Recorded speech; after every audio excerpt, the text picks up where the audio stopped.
गल आखे कि साड़ी जड़ी दादी परदादी सी वो साड़ी जड़ी गुजरी सी ते इसी तुसने कड़ी गलत आखी छोड़ी बिचू क्लिप कट के तुस एक समाज ने अंदर एक गलत बयानबाजी कर रहे हो और गलत सियासत कर रहे हो। आज भी 47 तो ले आज दिन तक असा 50 साल असी कुछ रही है वो वक्त चला गया।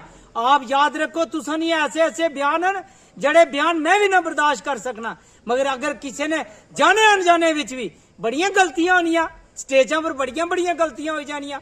अगर छोटा जा एक पॉइंट कट के तुस एक बंदे जिकड़ा निशाना बनाओ हरगिज अस बर्दाश्त पहाड़ी ना करांगे। 12 लाख पहाड़ी जड़ा है इस मेंढर ने अंदर 75% पहाड़ी है। याद रखो चंद लोग जड़े बदमाश हैं वो बाज आ जान। मैं गुजारिश करांगा अगर साढ़े जड़े चेयरमैन है मेंबर है इस पर अगर कोई ऐसी वैसी आंच आई तो हरगिज अस बर्दाश्त ना कर ले। क्यों कि उस पहाड़ियां ने आवाज चुकी ते सारी काली पई। वो मेरे भाइयों जिसले आज से गल कदी ना आने गुज्जर कल नहरा रविंद्र रैना जी ने नहरा सा कि गुज्जर पहाड़ी पाई पाई गुज्जर पहाड़ी पाई पाई ने ज्यादा सा नहरा मारिया। भाई विश्वास रखो ये जितने गुज्जर हैं ये साड़ी कौम है साड़ा सरमाया है। ये जड़े गुज्जर बकरवाल हैं साढ़े अस इन्होंने कोई एक गल गुजारिश करसा सरकार अगे वो गुज्जर बरादरी अगे भी जेडे चीता चीता लोग उन्होंने मैं गुजारिश करसा कि तुसा ना हक तुसा ना जड़ा हक है वो कोई नहीं लेसी और जड़ा अस अपना हक मंगने ते तुसा चंद लोगों ने पेटे की कड़ूम उठने पाई क्या तकलीफ है तुसें।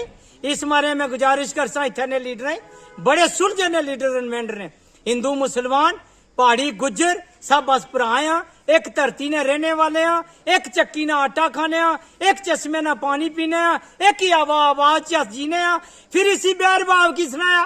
टिक्कू खान ने कोई ऐसी गलत गल नहीं की। जड़े बदमाश लोग है ना याद रखो ये बदमाशी नहीं चलनी है ना वो बदमाशी चली गई पीछे। स्टेट प्रेसिडेंट रविंद्र रैना यहाँ खड़े थे विभोद गुप्ता जी थे सन ऐसी कड़ी गल आ गई जोड़ी जड़ी तुस हर जगह ही तुस इस्तेमाल करने हो। मैं कम से कम मीडिया हजरात साहब ऐसे ऐसे बयानबाजी इन्होंने की नहीं वो मैं भी तुसें दसा अगर वो एक क्लिप जोड़ी था इतना तूफान खड़ा करना चाहना हरगिज मैं हर गुज्जर अगे हर बकरवाल अगे हर नौजवान अगे हर पहाड़ी अगे गुजारिश करसा कि साड़ा भैन भरा ना रिश्ता आ अस भैन भरा आ वो साढ़े भी जड़े बड़े बड़े गुज्जर हिंदू बैठे ने राजस्थान अगर मैं ललकारा था फिर क्या बनसी। इस मारी ऐसी ललकार ना मारो जिसने साढ़े दिल की चोट पुजे किसी बुजुर्ग की चोट